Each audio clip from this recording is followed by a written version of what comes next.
Olá, no programa deste domingo você vai conferir. Cidade do interior de São Paulo desenvolveu uma armadilha contra mosquitos transmissores da dengue. Especialistas buscam explicações dos ataques de tubarões em humanos para mudar a fama destes animais marinhos.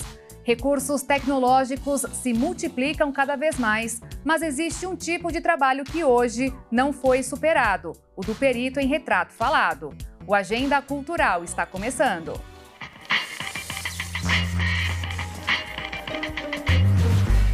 Todo dia é lançado um livro novo no mundo, e quase sempre nas duas versões, impressa ou digital. Mas na hora de escolher, não basta pensar apenas em qual é o melhor para ler ou manusear. Qualquer que seja a obra, vai provocar um custo ao planeta, e não dá para calcular com exatidão qual será o capítulo final dessa história. O número de títulos disponíveis é grande, são quase 30 milhões. Mas tudo isso vai muito além de quantidade. Ele é transformado em conhecimento e histórias que ajudam a humanidade a evoluir. Por outro lado, a produção dos livros também acabou com inúmeras árvores de florestas. Elas são as principais responsáveis por dar continuidade à vida selvagem, produzir oxigênio e ajudar a armazenar o carbono que, quando liberado, causa diversas mudanças climáticas. Mas as inovações de fabricação trabalham para evoluir e diminuir esses níveis gerados pela produção de livros impressos. O impacto é gigantesco, principalmente quando os 2 bilhões de livros físicos vendidos todos os anos no mundo são levados em conta. Isso representa mais de 700 mil toneladas de dióxido de carbono. Logo, nós acreditamos que os livros digitais são a melhor opção. O benefício ambiental é imediato. Um equipamento de leitura eletrônico é capaz de armazenar milhares de livros. Isso sem gastar papel, além de evitar gastos de energia no processamento da madeira para a fabricação de papel. Mas os equipamentos eletrônicos de leituras também possuem seu lado ruim. Sua produção é um processo de alto consumo de água e de energia. A bateria pode exigir a extração de metais e minerais que são considerados raros. Os aparelhos também são compostos por plástico, que é um material produzido a partir de combustíveis fósseis. Além disso, os eleitores utilizam a eletricidade para recarregar o aparelho durante toda a vida útil do equipamento. A popularidade dos impressos continua sendo maior, mas se eles forem substituídos por livros digitais e seguir uma regra específica, ainda é possível preservar o meio ambiente. Se durante toda a vida do equipamento você conseguir ler ao menos 15 livros, já estará preservando o meio ambiente. Mas se não seguir essa quantidade, não seria suficiente para poupar as emissões. Se você tiver o costume de ler pouco, compre um livro físico, mas um que você realmente goste. E após terminar a leitura, faça sua reciclagem. Assim, nosso planeta vai te agradecer. E para quem está na chamada melhor idade, o que não falta é projeto que abrem os caminhos para a universidade. Um deles está fazendo aniversário de 10 anos. A dona Laura sai de casa todas as quartas-feiras de tarde rumo ao campus de Dourados da Universidade Estadual de Mato Grosso do Sul. Para a jovem senhora, este é um momento de descontração e amizade. As atividades fazem parte do programa UNAMI, Universidade da Melhor Idade, desenvolvido pela UEMS. Eu gosto de tudo que tem aqui e é uma delícia, né? Vim para cá, saber que quarta-feira eu venho para cá, para mim é tudo de bom. E eu gosto muito, muito, muito mesmo. A aposentada, que hoje está viúva, criou 3 filhos e 7 netos e atualmente mora sozinha. Para ela, estar entre amigos é muito mais do que diversão. Adoro as amigas que eu arrumei aqui, então tudo para mim é bom aqui. A disputa aqui é pura diversão. As equipes interagem entre si, mostrando mais uma vez que a terceira idade não tem este nome à toa, de melhor idade. Este ano, o projeto, que foi criado por esta professora do curso de enfermagem, completa 10 anos. Ela explica que no começo as atividades, que hoje são multidisciplinares, eram bem diferentes e que com o tempo e pedido dos idosos participantes, muita coisa mudou. Não achava que ele fosse completar 10 anos, mas a gente tinha a intencionalidade que ele fosse longo, né? Na época, quando nós começamos, a gente pensava em módulos, que aí eles iam se formar por módulos. Isso não deu muito certo na época, que eles queriam algo mais livre. Então, nós sempre atendemos a solicitação deles, né? A gente está fazendo agora atividade mais interativa, foi até uma solicitação deles que a gente fizesse algo mais dinâmico. Pelo menos 50 idosos, entre homens e mulheres, estão inscritos no programa, que conta com aulas de espanhol, informática, atividades lúdicas, entre tantas outras. Um estudo realizado por uma universidade japonesa mostrou que a saúde bucal afeta o estado nutricional e o bem-estar geral dos idosos. A chamada saúde oral possui um papel fundamental para dizer qual tipo de comida a pessoa pode ingerir. Os desenvolvedores da pesquisa também notaram que quanto pior a condição da boca, menor será o bem-estar psicológico e até mesmo a qualidade dos relacionamentos do idoso com outras pessoas. De acordo com especialistas, a má saúde bucal não apenas traz implicações na saúde em geral, mas também na estética facial, na sociabilidade e na ingestão de proteínas e nutrientes necessários para o fortalecimento do organismo, fatores associados ao bem-estar. Para chegar até essas conclusões, 218 voluntários acima de 60 anos foram avaliados. Os participantes preencheram dados sobre a condição nutricional e o histórico médico, além de um questionário sobre bem-estar, qualidade de vida e conexões sociais. Depois, a saúde da boca foi examinada de forma completa, não apenas levando em conta a ausência de doenças, mas também características como o número de dentes, já que a falta de cuidado ao longo da vida pode levar ao surgimento de cáries e da doença periodontal. E esses dois problemas podem ocasionar a perda dos dentes, o que nos idosos é especialmente debilitante. Além disso, com a idade é comum haver a redução na produção de saliva, o que causa o ressecamento da boca. Os mais velhos também podem desenvolver uma retração na gengiva, que deixa a raiz dos dentes exposta, além de alterações no paladar, que afeta a qualidade de vida e a própria nutrição, e até pode causar o câncer bucal. Para diminuir a chance desses problemas aparecerem, é necessário uma ótima higiene bucal, usar produtos de hidratação bucal e labial e cremes dentais. Alguns hábitos também podem provocar o envelhecimento precoce dos dentes, como o abuso de refrigerantes, que são carregados de açúcar e produtos químicos prejudiciais. Aquela sensação de coceira e incômodo na garganta que pode ou não passar após uma tentativa de tosse, os pigarros são nada mais do que um acúmulo de muco, mas é importante procurar um especialista para saber a real causa do problema. Coceira, incômodo e até mesmo pigarro. Você já deve ter sentido aquela sensação estranha na região da garganta ocasionada por um destes fatores. Sinto muito pigarro na garganta. Incomoda, né? Incomoda. Mas geralmente já tentou buscar assim para poder saber o que que é, O que eu fiz não, minha irmã falou que eu tenho que fazer exame. Depois eu vou fazer. vai correr atrás, né, para poder ver se tem algum probleminha, né? Aham. Geralmente é mais quando tá gripado ou o quê? Às vezes é um pigarro direto que dá. É que sou de família. Já tem esse problema. Mas é o seguinte, de vez em quando eu sinto, mas bem difícil. Só quando eu, né, às vezes eu tô gripado, essas coisas, né? Acaba incomodando. É. E eu que já sou rouco, né? Já fica pior. Os pigarros são comuns e são inúmeras as causas que acarretam o problema, segundo a otorrinolaringologista doutora Clara Mônica. O pigarro, ele vai desde uma inflamação simples da garganta, por exemplo, uma faringite, uma amidalite, ou às vezes a pessoa amanhece com a garganta irritada por uma questão de mudança climática, há também a casos de refluxo, que a gente chama de refluxo laringofaríngeo, é quando a acidez sobe do estômago para o esôfago e para a garganta e dá essa sensação de pigarro, né, a sensação de bolo na garganta que as pessoas falam, bolo que não desce. E também o pigarro é muito comum nos pacientes que fumam, né, por longos períodos. Nesses casos, quando o pigarro é persistente, a gente tem que fazer realmente uma investigação. Eu costumo sentir muita pigarro na garganta, tem refluxo, sinto falta de ar, sinto a pressão alta muito, A questão da garganta direto, então. direto. Já chegou a fazer algum exame, alguma coisa assim? Já fiz tudo. E aí deu o quê mesmo? Deu alergia. Infecções respiratórias e condições do ambiente também influenciam. É preciso ficar atento caso se prolongue por muito tempo. Porque o ar, ele acaba desidratando as vias aéreas. Então, é muito importante estar sempre bebendo água, aumentando a hidratação, utilizar umidificadores se necessário, porque ele acaba ressecando a garganta e dá a sensação também de pigarro, de coceira na garganta e dessa irritação mesmo que incomoda o paciente. A hidratação é a melhor aliada contra os efeitos na garganta. Água, com certeza, sempre, para todos os casos, né? Então, você aumentar a hidratação, manter ingestas de água, principalmente agora no verão, né? Que a gente utiliza muito mais ar-condicionado, fica muito mais, né?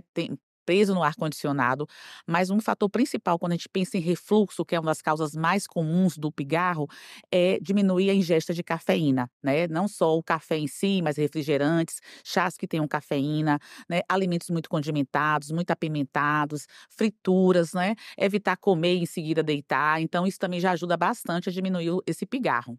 Para verificar se o pigarro pode indicar alguma doença mais grave, podem ser necessários exames a fim de um diagnóstico preciso. Portanto, busque por um especialista. O paciente tem que passar pelo médico otorrinolaringologista para fazer, né, toda a investigação e fazer um exame, uma videolaringoscopia para olhar essa laringe, olhar bem essa garganta, olhar as cordas vocais. E uma atenção principal são os pacientes que fumam. Nesses casos, o pigarro tem que ser logo visto pelo médico otorrinolaringologista pelo risco de câncer mesmo de laringe. E uma pesquisa realizada pela Universidade de São Paulo trouxe um tema cauteloso sobre a saúde das grávidas. Quase 1/3 da dieta delas é composta de alimentos ultraprocessados. O intuito da pesquisa é investigar as características sociodemográficas e de estilo de vida associadas ao consumo desses itens por gestantes. Dessa forma, foi analisado que as mulheres mais jovens de classes mais altas e aquelas que já tinham excesso de peso antes da gravidez têm maior tendência a esse tipo de alimentação.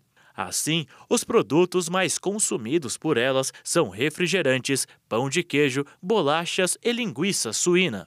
Para chegar a esses números, os autores do levantamento avaliaram 784 gestantes a partir de questionários que permitiram estabelecer o padrão de consumo usual dessas mulheres.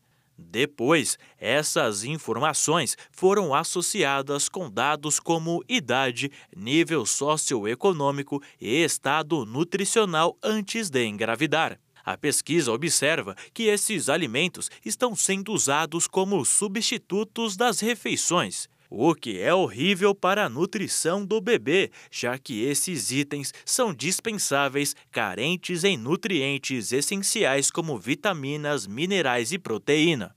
Com isso, o consumo excessivo desse tipo de alimento tem implicações na saúde da mulher e da criança a longo prazo. Os ultraprocessados são alimentos que passaram por grande transformação na indústria, envolvendo diversas técnicas de processamento e contêm aditivos como corantes e conservantes que mudam a cor, textura, sabor e aroma. Estudos mostram que esses alimentos em excesso estão associados a maior risco de problemas cardiovasculares, diabetes e doenças crônicas. Por isso, o seu consumo deve ser mínimo, sendo que a maior parte da alimentação deveria ser composta de alimentos in natura, de origem vegetal ou animal, como frutas, verduras, grãos, carnes e ovos. A pandemia de Covid deixou muitas cicatrizes em todo o mundo. A principal delas foi na saúde humana. Muitas pessoas morreram e aquelas que sobreviveram tiveram uma redução na expectativa de vida. Foi entre os anos 2019 e 2021 que vivemos o ápice da crise sanitária. Neste período, a expectativa de vida média da população mundial diminuiu em 1 ano e meio, ou seja, as pessoas estavam vivendo menos que o normal. O estudo publicado pela revista The Lancet mostrou que a redução foi muito maior do que todos pensavam. Além disso, aconteceu numa época em que havia um aumento constante da esperança de vida. De acordo com os pesquisadores, a pandemia de Covid teve um impacto mais profundo do que qualquer outro evento em mais de 50 anos. Pior do que qualquer conflito ou desastre natural. O estudo analisou mais de 200 países e territórios, e entre os anos 2020 e 2021, a esperança de vida diminuiu em mais de 80%. Durante esse mesmo período de tempo, os pesquisadores estimaram que a taxa de mortalidade para pessoas com mais de 15 anos subiu. Só entre os homens, esse aumento foi de 22%, um fato que foi comprovado no número de mortes. Só neste mesmo período foram quase 16 milhões de mortes. Algumas por causa do vírus, outras por conta do agravamento de enfermidades após contraí-lo. Seja qual for a condição, o número estava bem além do que esperavam, 1 milhão de óbitos a mais do que aconteceria se caso não ocorresse uma pandemia. Mas a pesquisa não só trouxe péssimos números. Um dos pontos positivos foi que a taxa de mortalidade infantil caiu. Quando comparamos 2021 com 2019, nós vemos que o número de mortes de crianças com menos de 5 anos foi menor em 500 mil. E apesar desse retrocesso no tempo de vida que a pandemia nos trouxe, as pessoas ainda costumam viver muito mais tempo do que no passado. Entre 1950 e 2021, a expectativa média de vida ao nascer saltou de 49 anos para 72. Ou seja, 23 anos a mais do que era previsto. Uma simples providência mostrou que é eficaz para acabar com os mosquitos transmissores da dengue. São armadilhas que permitem que uma cidade do interior de São Paulo ande na contramão do resto do país. O Brasil vive uma explosão de casos de dengue, com 7 estados e o Distrito Federal em situação de emergência. Mas tem uma cidade no interior de São Paulo que vive uma situação diferente. Santa Rosa do Viterbo, com quase 27 mil habitantes, registrou apenas 12 casos da doença neste ano e nenhuma morte até agora.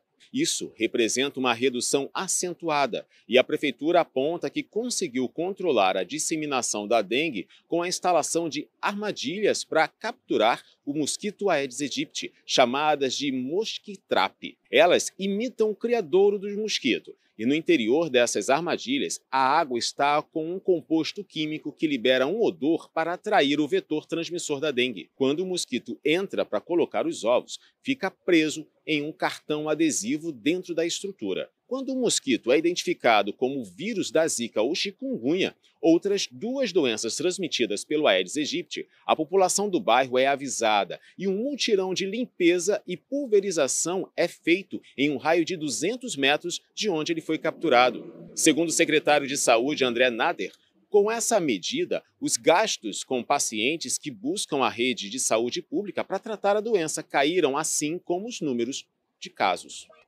Depois do intervalo, você vai ver que especialistas buscam explicações dos ataques de tubarões em humanos para mudar a fama destes animais marinhos. É rapidinho, não sai daí.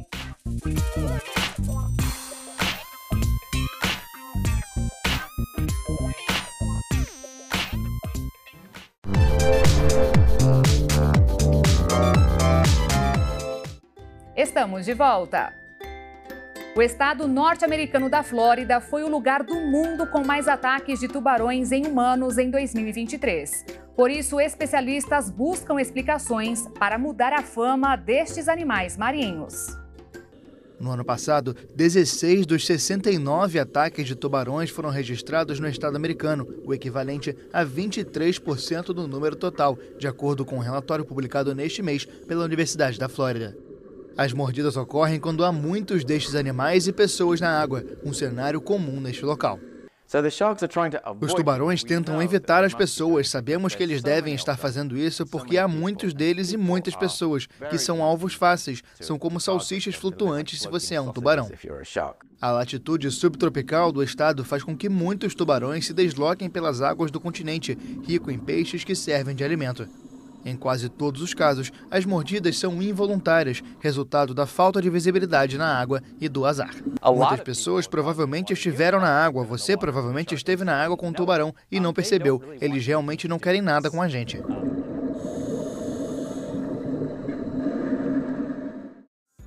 As emissões de metano, derivado dos combustíveis fósseis, permaneceram em níveis próximos dos recordes em 2022.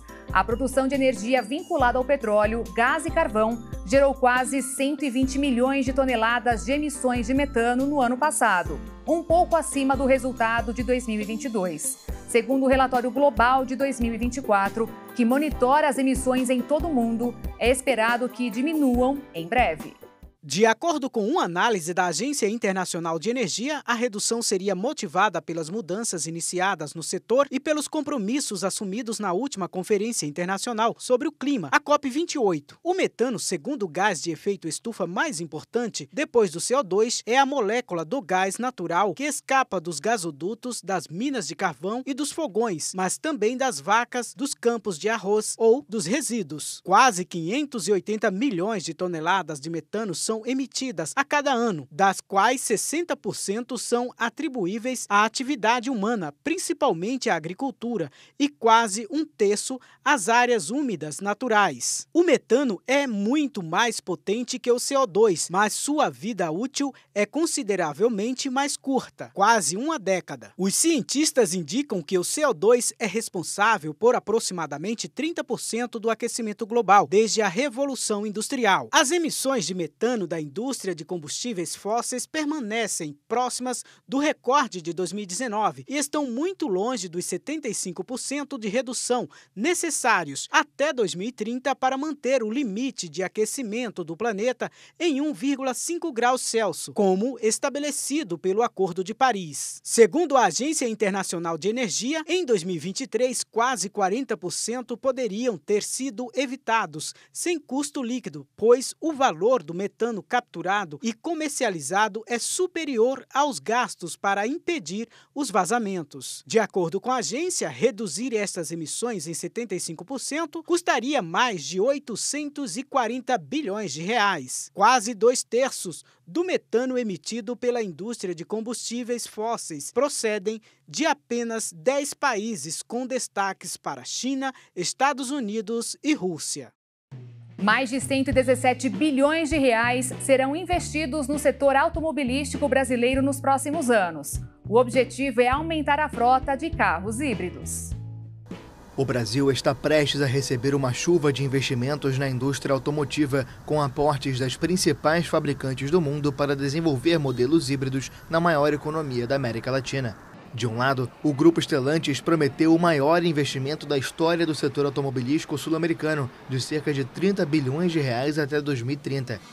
A maior parte do montante vai ser destinada ao Brasil. A Toyota anunciou aportes na região, com 11 bilhões de reais na indústria brasileira nos próximos anos, boa parte para desenvolver a frota de veículos híbridos. Outros grandes fabricantes como Volkswagen, Renault, Nissan, General Motors, BYD e Hyundai já tinham anunciado grandes investimentos no país. De acordo com um levantamento da Associação Nacional dos Fabricantes de Veículos Automotores, o Brasil vai receber em torno de 117 bilhões de reais para o setor nos próximos anos. Os veículos híbridos são um modelo de transição para os carros elétricos, já que as baterias são muito caras e o governo não tem condição de arcar com grandes subsídios, como fazem vários países europeus.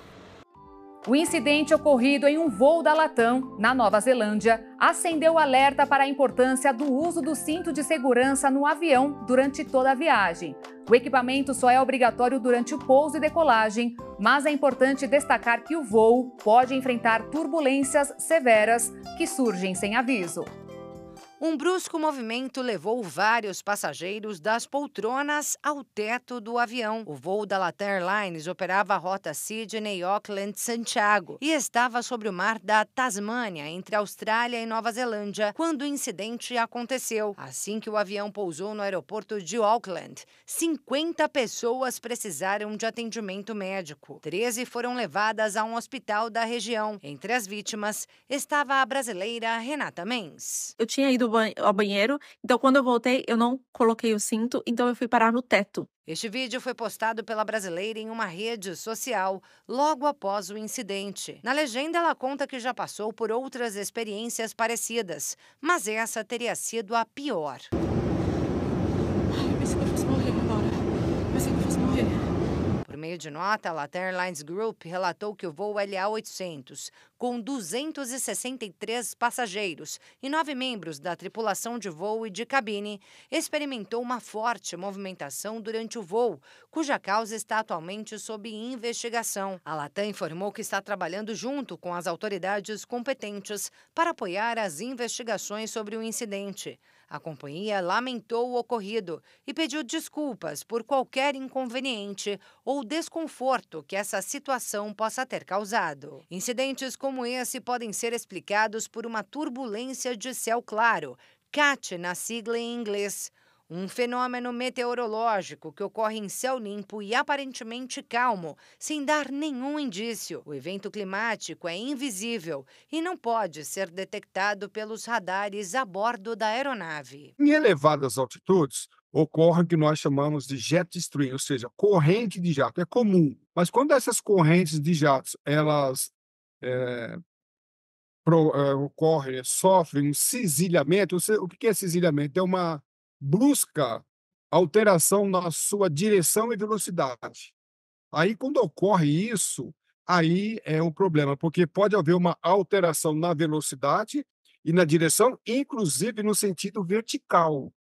Quando há uma alteração brusca no sentido vertical, a aeronave ela pode, perder a altitude rapidamente. E aí você imagina, essa aeronave, por exemplo, estava em média 900 km por hora. Um deslocamento brusco, ainda que seja pequeno, tá? Às vezes 300 metros para baixo, que é pequeno, mas nesta velocidade traz a bordo da aeronave um desconforto incrível. Fora o risco à vida dos passageiros. Segundo o perito, as turbulências de céu claro têm se tornado cada vez mais comuns em várias partes do mundo, devido ao aquecimento global. Tudo isso sem aviso prévio. E é por essa razão que o especialista recomenda sempre manter os cintos afivelados dentro do avião. Não importa a distância, nem o tempo da viagem. O cinto, nesse momento, faz sim uma grande diferença e pode até ser a diferença entre a vida e a morte. Sem cinto no momento do incidente na Nova Zelândia, a brasileira a bordo do voo da Latam diz que teve um livramento. Só consegui enxergar o cuidado de Deus com a minha vida e eu tô aqui para engrandecer o nome dele. E nada, absolutamente nada, sai do controle dele. A dívida pública da América Latina e do Caribe diminuiu graças aos esforços de ajuste fiscal na região. A dívida pública da América Latina e do Caribe diminuiu entre 2020 e 2023, se aproximando dos níveis pré-pandemia. O dado foi revelado pelo Banco Interamericano de Desenvolvimento, o BID. A instituição afirmou que a redução é devido aos esforços de ajuste fiscal na região. A dívida pública teve uma redução de 11 pontos percentuais em relação ao Produto Interno Bruto, passando de 71% em 2020 para 66% em 2021. Em 2022, caiu para 62% e em 2023 chegou a 60%. No ano passado, a redução foi menor devido a um crescimento menor do PIB, principalmente nas economias dependentes do turismo. Em 2023, o El Niño teve um impacto considerável em toda a América Latina e o Caribe, e a previsão é que as repercussões continuem em 2024, porque, para além dos efeitos meteorológicos, afeta adversamente as condições fiscais, limita o crescimento econômico e aumenta a inflação, afirma o BID.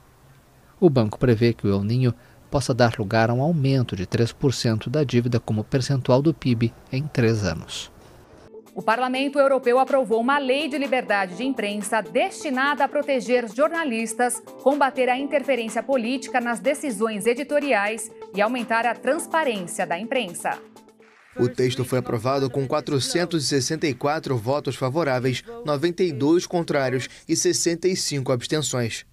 A legisladora democrata alemã Sabine Verheyen, que foi a relatora do texto, afirmou que a liberdade de imprensa está ameaçada em todo o mundo e o projeto é uma resposta a esta ameaça. A ONG Repórteres Sem Fronteiras comemorou o enorme avanço a favor do direito à informação na União Europeia. O projeto de lei tinha sido promovido pela Comissão Europeia em 2022, em um cenário marcado pela deterioração da liberdade de imprensa em países como Hungria e Polônia.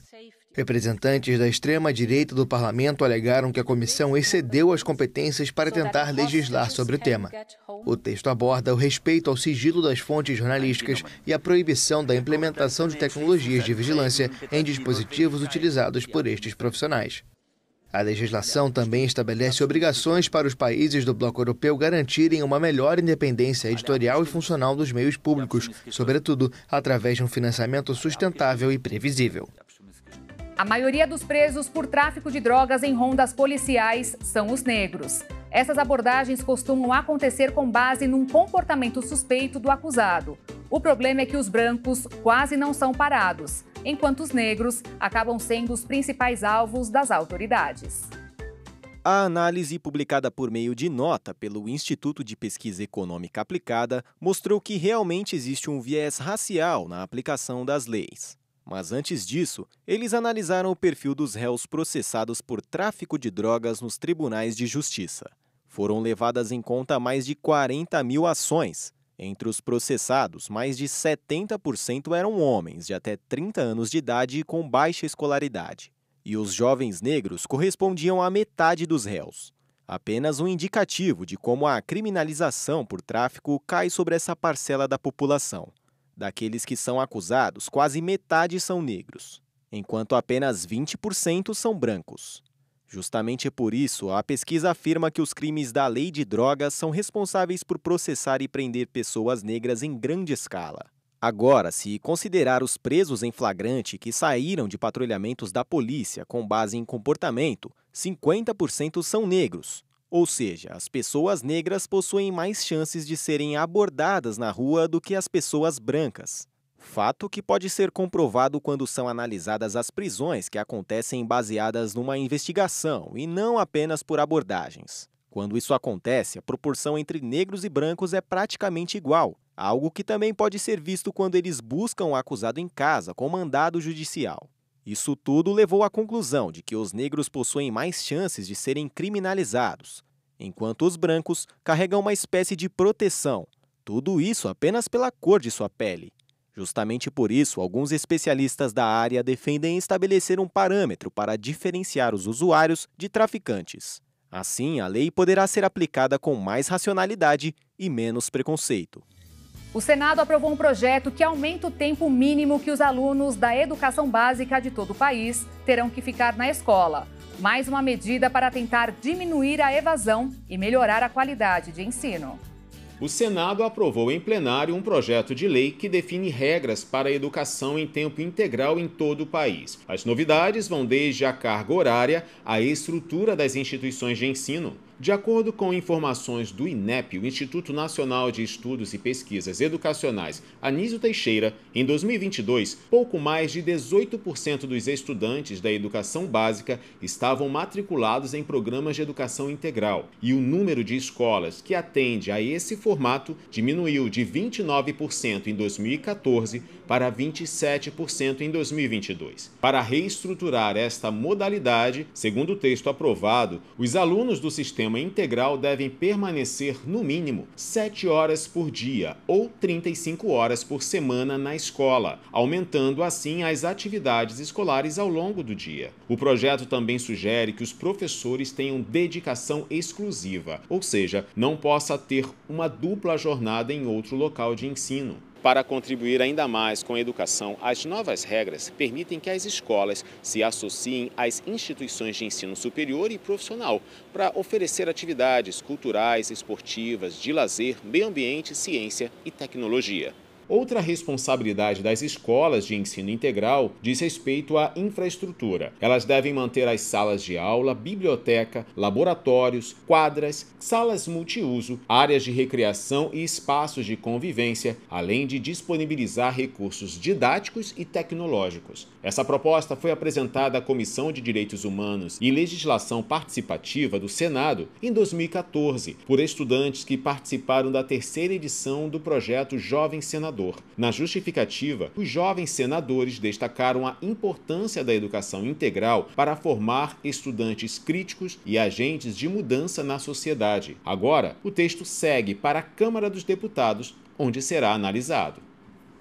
O envelhecimento dos pais é uma fase considerada cheia de desafios para os filhos, marcada por conflitos e dificuldades. Mas a participação dos jovens nessa fase pode ser fundamental para que tudo aconteça da melhor forma possível. O número de pessoas com mais de 60 anos de idade passou de 32 milhões em 2022, uma marca que não para de crescer.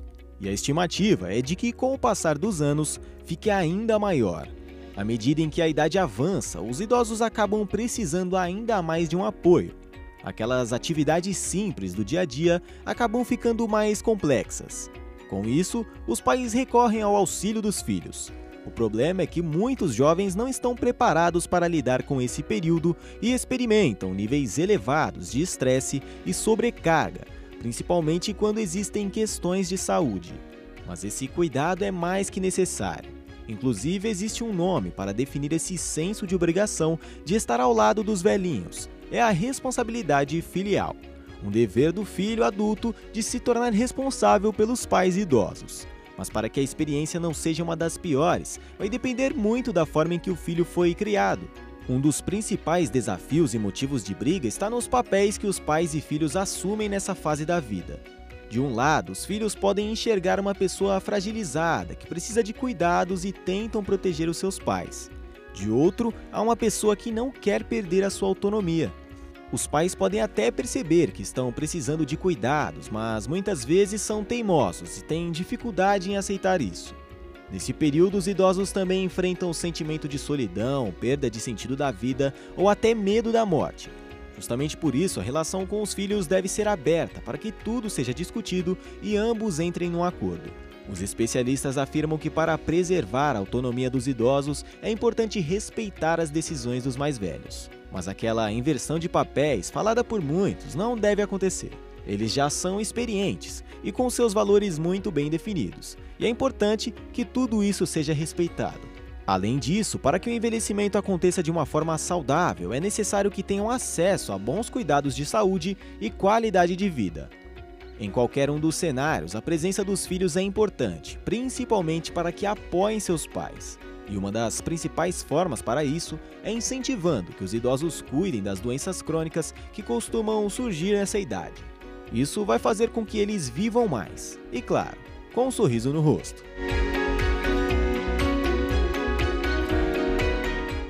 Cerca de 70% da população brasileira tem dificuldades para dormir. Especialistas chamam a atenção sobre esse distúrbio, que pode trazer sequelas graves para a saúde.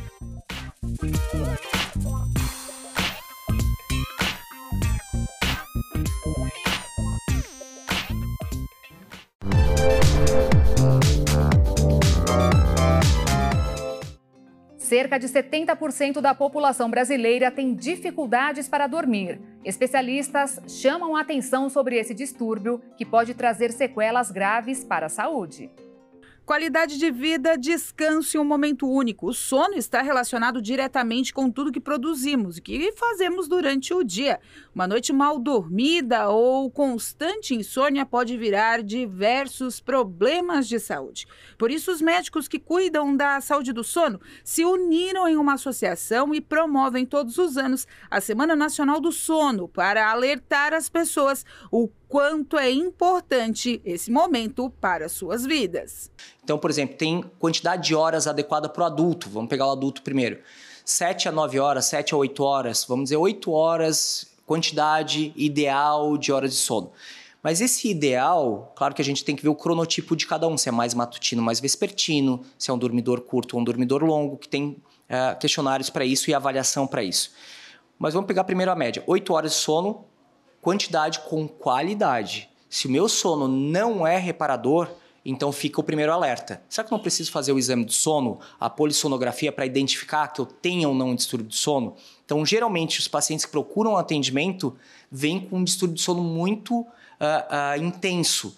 Né? Tem uma qualidade de sono ruim, fragmentado, acorda várias vezes à noite, ronca, tem pausa respiratória visualizado por algum familiar. A gente faz o exame de sono e vai identificar a apneia, por exemplo.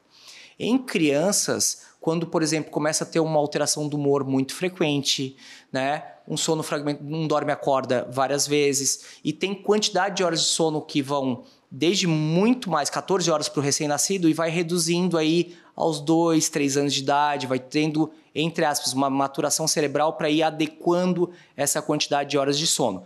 Mas a rotina de sono também para as crianças é extremamente importante. Hoje, segundo pesquisas, mais de 70% da população brasileira tem problemas de sono. As causas são as mais variadas. E a insônia ou falta de condições de dormir nem sempre é tratada com medicação.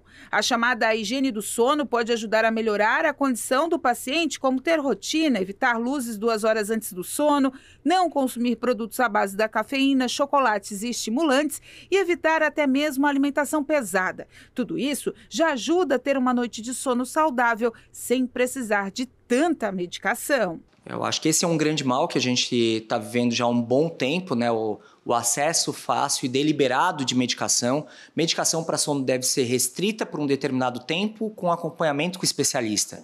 Então, esse já é o primeiro problema, porque a gente quer uma solução rápida e imediata, então a medicação, a pílula mágica, né, salta aos olhos. Então, quem sabe, vamos usar essa medicação. Calma, tem outras alternativas antes, mas devem ser muito bem avaliadas. Exemplo, higiene do sono, acompanhamento com psicólogo, terapia cognitivo-comportamental antes de pensar em medicação. Tá, e quem já está dependente? Aí a gente vai trabalhar muito ainda na psicologia, na TCC, que é a terapia cognitivo-comportamental, focando na higiene do sono. E muitos ainda acham que o sono pode ser reposto. De acordo com os especialistas, o sono faz falta e ele não se compensa no corpo. Não se repõe, tá? Então, infelizmente, é um período perdido. Por isso, fica o alerta para a população, a quantidade de horas de sono, mas com qualidade. Em não tendo essas duas associações, a gente tem que trabalhar em cima para investigar distúrbios do sono e tratar da melhor maneira, da maneira mais adequada. Além do cansaço e do estresse que uma noite mal dormida pode causar, problemas cardíacos, respiratórios e até mesmo neurológicos podem ser causados pela falta do sono regular. Através do site semanadosono.com.br, os médicos de todo o país orientam as pessoas para que elas fiquem alertas e também que possam ter noites bem dormidas. Um remédio utilizado para tratamento de insônia, chamado Zolpidem, tem preocupado profissionais da medicina devido ao uso indiscriminado no Brasil, até como droga recreativa. Só em 2020 foram comercializadas mais de 8 milhões de caixas desse medicamento nas farmácias do Brasil. Conhecido desde a década de 80 na Europa, o Zolpidem é hoje o medicamento mais receitado para o tratamento da insônia em todo o mundo. A facilidade de se adquirir a receita e a popularização do medicamento na internet ajudam a explicar o vício do hipnótico. Atualmente é possível encontrar em redes sociais relatos de compras inesperadas, conversas de madrugada e principalmente o compartilhamento de atitudes impulsivas quanto ao uso do Zolpidem. Médicos demonstram preocupação quanto ao uso inadequado e efeitos colaterais, além de quadro de dependência. Apesar do crescimento comprovado, a epidemia não é um termo endossado pelo Ministério da Saúde, que reconhece o uso excessivo e inadequado do remédio como uma questão de saúde pública, devido a seus efeitos prejudiciais a curto, médio e longo prazo.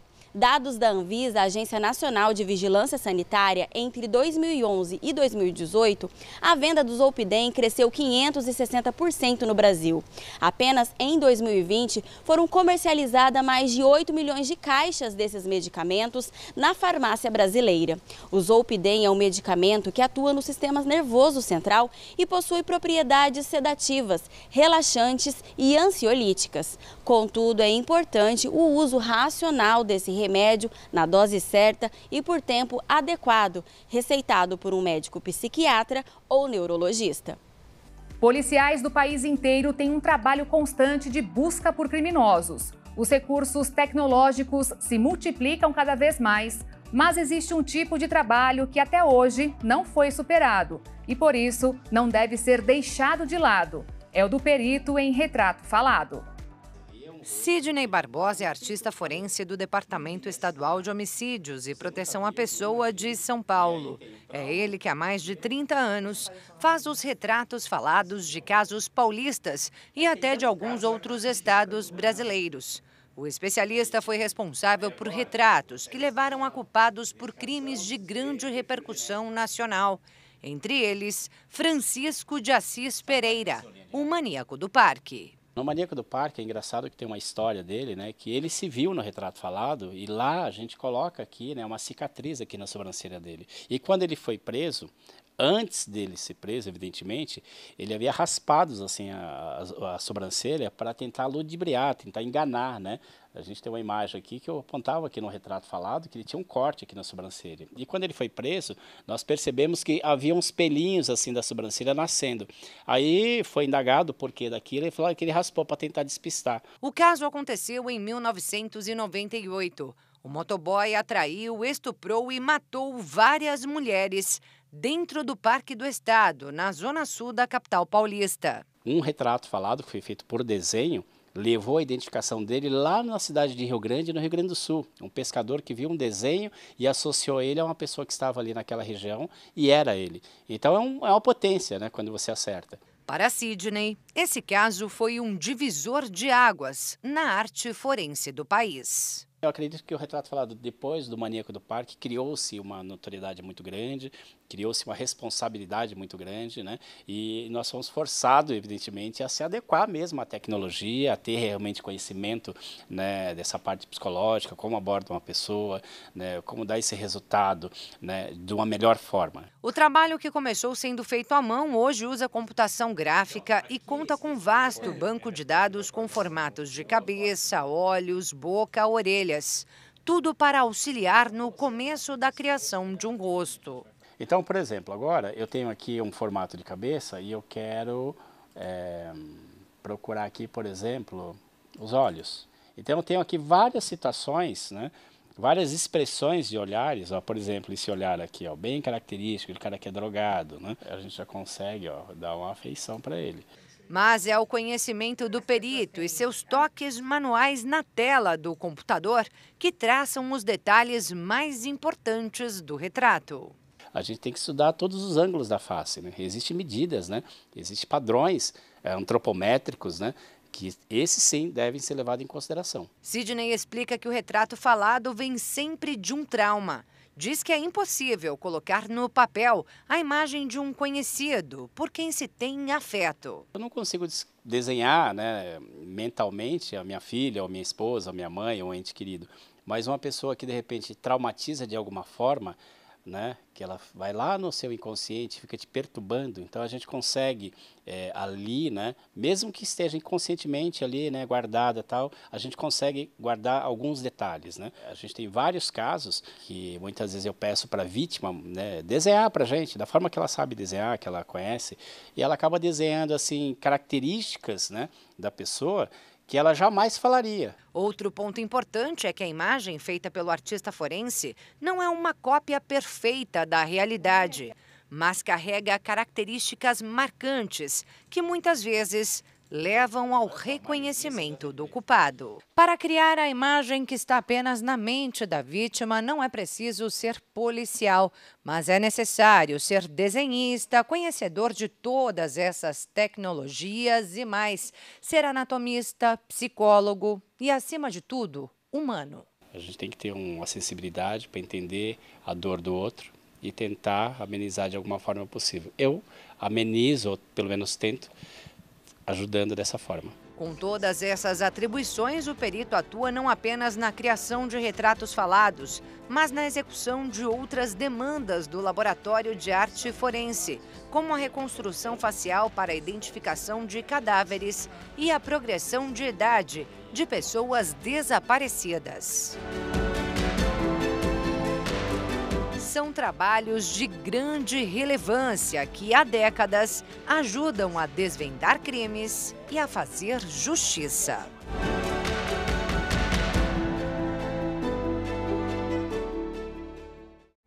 Com o objetivo de mudar a vida de mulheres que estão cumprindo pena em cadeias, um projeto de artesanato leva arte e cultura para dentro desses locais.